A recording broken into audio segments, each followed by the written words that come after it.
안녕하세요. 말랑말랑 기업사 고프로입니다. 이번 시리즈는 왕년에 잘 나가다가 훅 가버린 기업, 망한 기업 시리즈입니다. 시즌 1에서 제너럴 일렉트릭이나 빅토리아 시크릿처럼 잘 나가다가 세상의 변화를 잊지 못하고 뒤처진 기업들을 소개를 해드린 적이 있었어요. 이번 망한 기업 시리즈는 그거보다 좀 더 흥미롭고 놀라운 기업들로 가져와 봤습니다. 오늘 소개할 기업은 한때 일본의 자존심이라고 불리면서 가전은 물론 방산, 철도, 중공업, 반도체까지 무려 300여 개의 계열사를 보유한 기업이었는데요. SK 하이닉스가 이 기업의 메모리 반도체 사업부를 인수하면서 화제가 되기도 했었죠. 오늘 소개할 기업은 바로 도시바입니다. 일본 최초의 냉장고 세탁기 컬러 TV를 내놨고 세계 최초로 노트북과 낸드 플래시 반도체를 개발한 일본의 전자 그리고 반도체 산업의 간판 스타였습니다.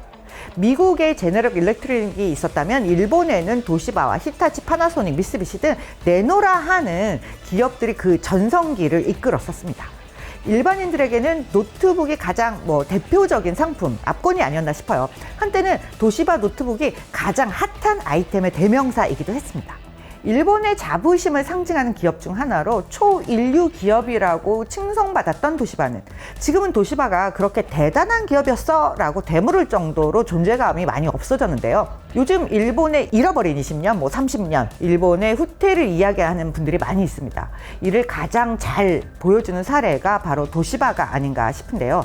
오늘은 잘 나가다가 폭망의 길에 이른 기업, 어쩌면 일본의 쇠퇴를 그대로 보여주는 도시바의 영욕의 세월을 한번 살펴보도록 하겠습니다.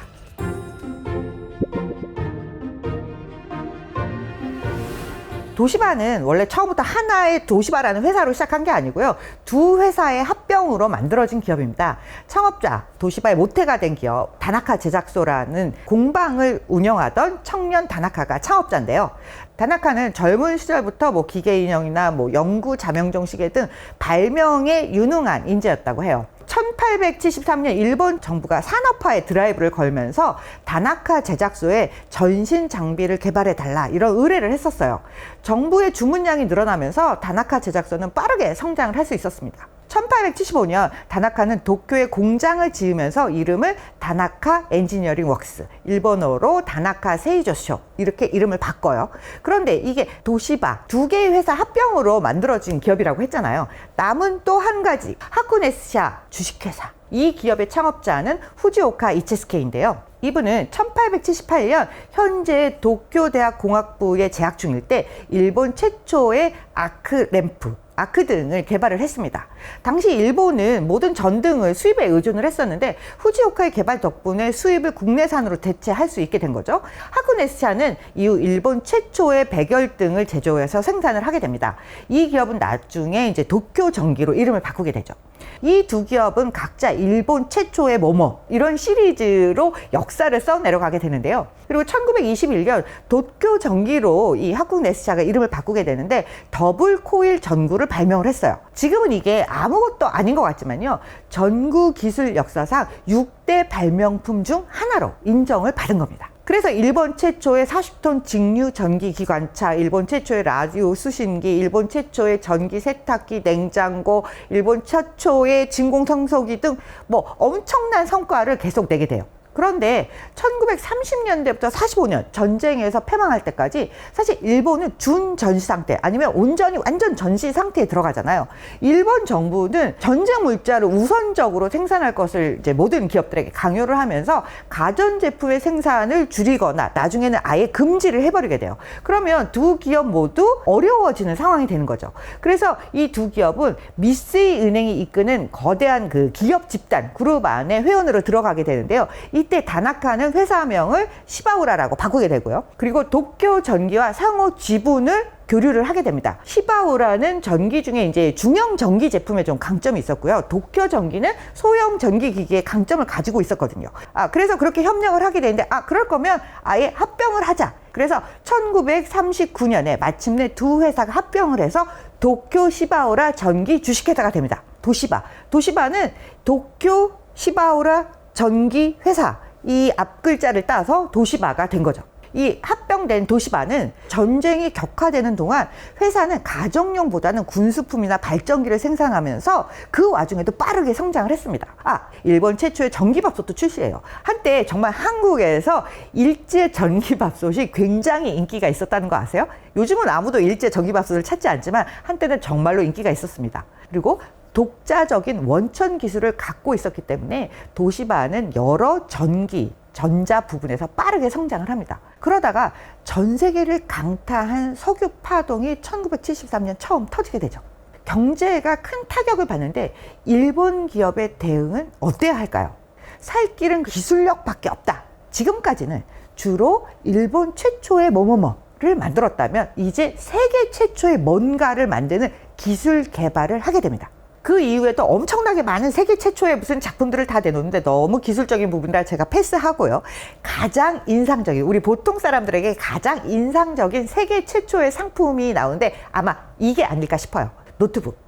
랩탑이라고도 불리지만 노트북이라고도 불리도록 만든 게 바로 1985년에 나온 도시바의 T1100입니다. 화면은 이게 LCD예요. 접어서 가지고 다닐 수 있게 만든 거죠. 세계 최초의 노트북 PC예요. 1989년에는 다이나북이라는 걸 훨씬 더 개량된 노트북을 내놓죠. 그리고 또 다른 혁신적인 세계 최초의 발명품 중에 하나가 바로 낸드형 플래시 메모리.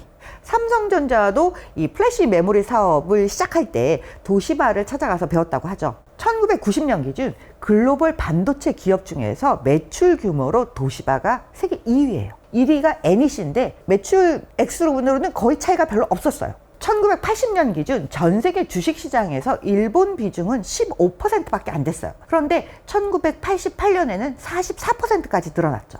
1989년 시가총액 기준으로 전 세계 1위부터 10위까지를 보면 7개가 일본 기업이었어요. 전 세계 부자 10위 안에 8명이 일본 사람이었어요. 도쿄를 팔면 미국을 살 수 있다. 뭐 이런 말이 나돌았습니다. 기업의 경쟁력은 분명히 있었지만 한편으로는 엄청난 버블이 일본 경제에 있었던 거죠.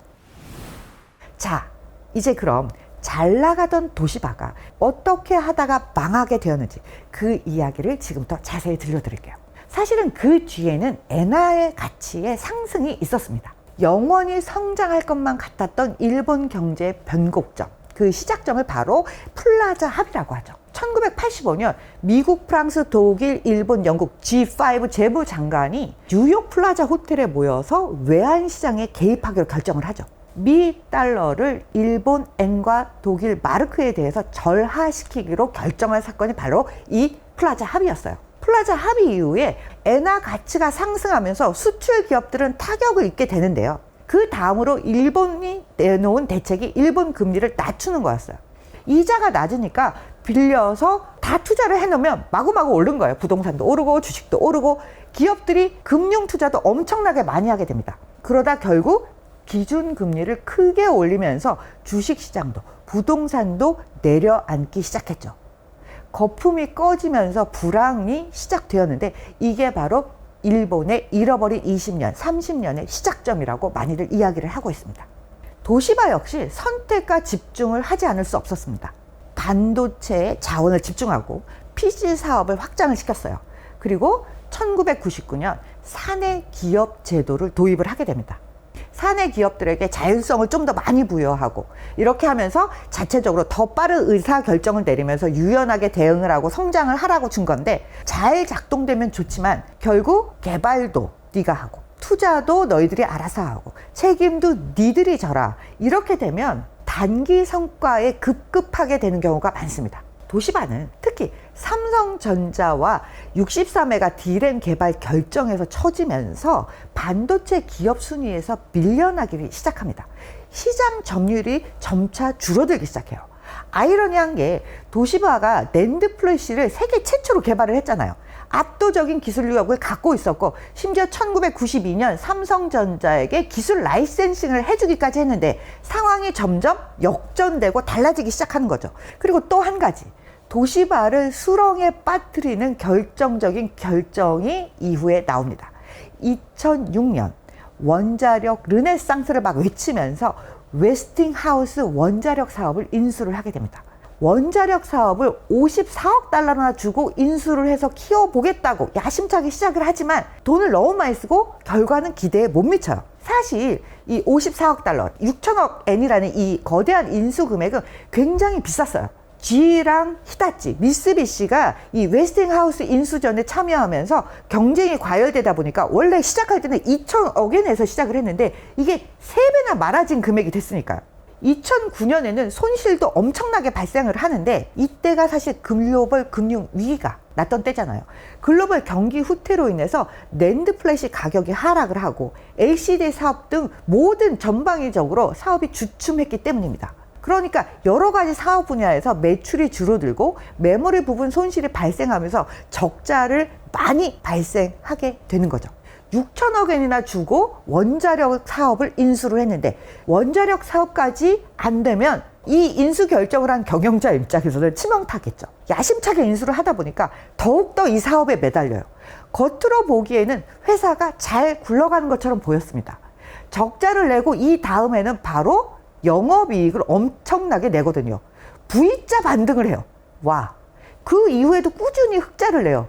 주가도 괜찮았죠. 실상은 그게 아니었어요. 엄청난 분식회계로 손실을 감추고 있었던 거죠. 무려 7년 동안이나요. 2008년부터 2012년까지 1,500억 엔이 넘는, 우리 돈으로 1조 6천억 원이 넘는 돈의 분식회계를 저지른 사실이 2015년에서야 적발이 됩니다. 사실 이것도 빙산의 일각이고요. 뭐 여러 가지 손실이 계속 나와요. 노트북 시장 점유율이 떨어지면서 예상보다 덜 팔리게 됐어요. 그러니까 도시바 PC 부분 사장이 어떤 주문을 냈냐면, 야, 사흘 안에 120억 엔, 우리나라 돈으로 1110억 원의 영업이익을 만들라고 지시를 해요. 야, 이걸 챌린지 해봐 라고 했다라고 나중에 직접적으로 진술을 하게 됩니다. 그런데 이게 사실 회계 부정을 지시한 거나 다름없잖아요. 그럼 이런 지시를 받은 담당자는 어떻게 했겠어요? 그냥 어떻게든 만들어내야 하는 거예요. 숫자를 정말 창조적으로 만들어내는 겁니다. 이런 식으로 PC 사업부뿐만 아니라 여러 가지 사업부가 다 흑자를 만들어내게 된 거예요. 창조적으로 만들어내는 겁니다. 가장 위에는 누가 있었냐? 웨스팅하우스 인수를 진두지휘했던 최고 경영자 하츠토시 니시다가 가장 위에 있었어요. 그리고 그 뒤를 이어서 경영자가 되었던 노리오 사사키가 있었죠. 사실 가장 큰 책임을 져야 할 사람들은 말단에서 이 숫자를 조작했던 사람들이 아니라 이 최고 경영자들이죠. 게다가 엄청난 부실이 있던 웨스팅하우스, 여기서만 손상 차원이 7천억 원이 넘었어요. 부채가 자산 이상으로 있었습니다. 게다가 마지막에는 이게 보도가 되니까 주가가 당연히 수직 낙하, 폭락을 했죠. 회사채도 나락으로 갔고요. 일단 일본 자본시장 전체가 휘청거렸고 자본 잠식 상태에 들어가게 됩니다. 그래프로 보면 회계년도 2015년과 16년도에 손실이 큰 것처럼 보이는데 사실은 계속 감추던 게 저때 일부가 드러난 것 뿐입니다. 실적을 내세우고 싶었던 카리스마 뿜뿜했던 경영자, 밀어붙여서 인수합병을 했는데 성과가 나쁜 걸 보이기가 싫었던 거죠. 게다가 이 리더, 아니 보스라고 칭하는 게 더 좋을 것 같아요. 보스 밑에 노를 절대 하지 못하는 굉장히 폐쇄적이고 낡은 조직구조, 그리고 내부 지배구조나 모니터링 시스템이 전혀 작동하지 않았던 거죠. 가장 극명하게 드러난 게 이 웨스팅하우스였어요. 웨스팅하우스는 자부심이 굉장히 가득 찬 미국 기업이었습니다. 일본 경영진이 인수를 하고 나서 일본 스타일로 뭔가 운영을 해야만 했는데 잘 안 되는 거예요. 적자가 눈덩이처럼 불어납니다. 참여했던 공사가 지연되면서 추가 비용도 계속 들어갔어요. 게다가 2011년 후쿠시마 원자력 폭발 사건까지 있으면서 굉장히 사정이 나빠졌죠. 오만하고 거짓된 경영자의 바벨탑이 무너지고 그 치부가 드러나는 결과로 돌아왔다고 볼 수가 있겠습니다. 그런데 이런 문제가 과연 도시바에만 있었을까요? 미쓰비시 자동차는 연비 조작으로 걸린 적이 있고요. 히타치도 검사 데이터를 위조한 채 납품한 게 걸렸었습니다. 올림픽스도 분식회계가 발각되었었고요. 화장품 기업 가네보도 그런 일이 있었습니다. 일본 기업은 신뢰해도 좋다는 오래된 믿음이 깨져버린 거죠. 이런 일들은 멈추지 않고 일어나고 있어요. 2020년 일본 공인회계사 협회의 통계에 따르면요, 2019년 회계연도 기준 일본 기업의 회계 부정 사건은 총 101건으로 전년 대비 70%가 증가했고 5년 전보다 3배가 늘었다고 합니다. 도시바가 가지고 있었던 문제점이 일본 기업 일본 기업에 여전히 남아 있다는 이야기겠죠.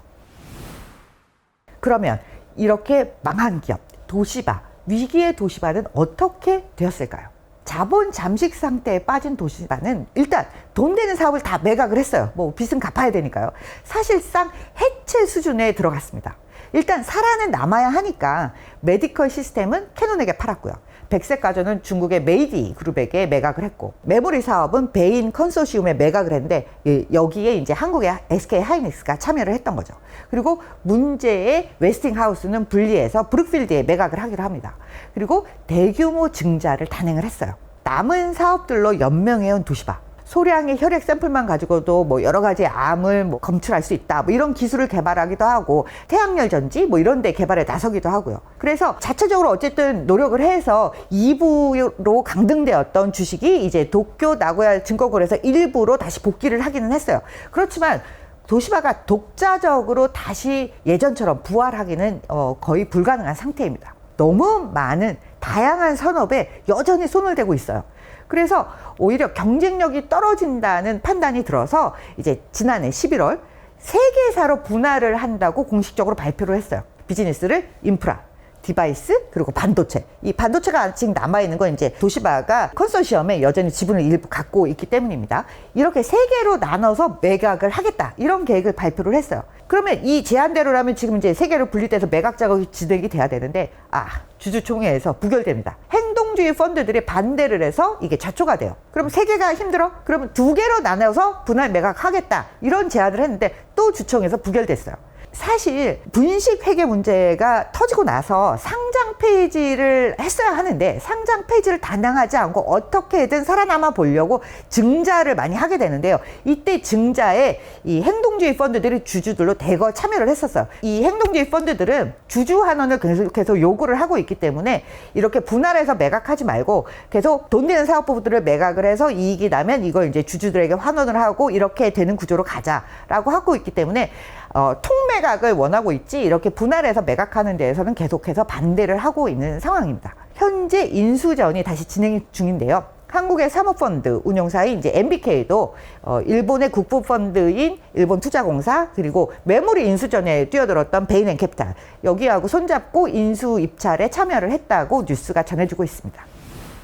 도시바는 일본 기업의 전성시대 그리고 쇠락하는 모습을 그대로 보여주고 있습니다. 일본 기업들이 모든 분야에서 뭐 후퇴하고 있는 건 아니죠.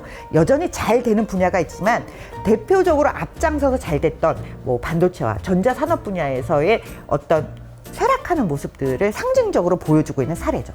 140년이 넘는 역사 속에서 일본 최초, 세계 최초의 여러 가지 기술력이 가득한 제품들로 신화를 썼었던 기업이지만 결국은 잘못된 판단, 혁신 없는 경영이 회계 부정까지 저지르게 만들었습니다. GE나 도시바의 사례를 보면 추앙받는 경영자가 그 자리에서 황제나 왕이 되는 것처럼 권한을 가지게 되면 치명적인 독이 될 수 있다는 것을 잘 보여주고 있습니다. 이제는 한물간 기업, 몰락한 기업의 대명사가 된 도시바. 오늘 여기까지 전해드리고요. 궁금한 기업이 있으시면 좀 댓글로 많이 남겨주세요. 다음에는 또 흥미로운 기업 스토리로 다시 돌아오겠습니다. 지금까지 고프로였습니다.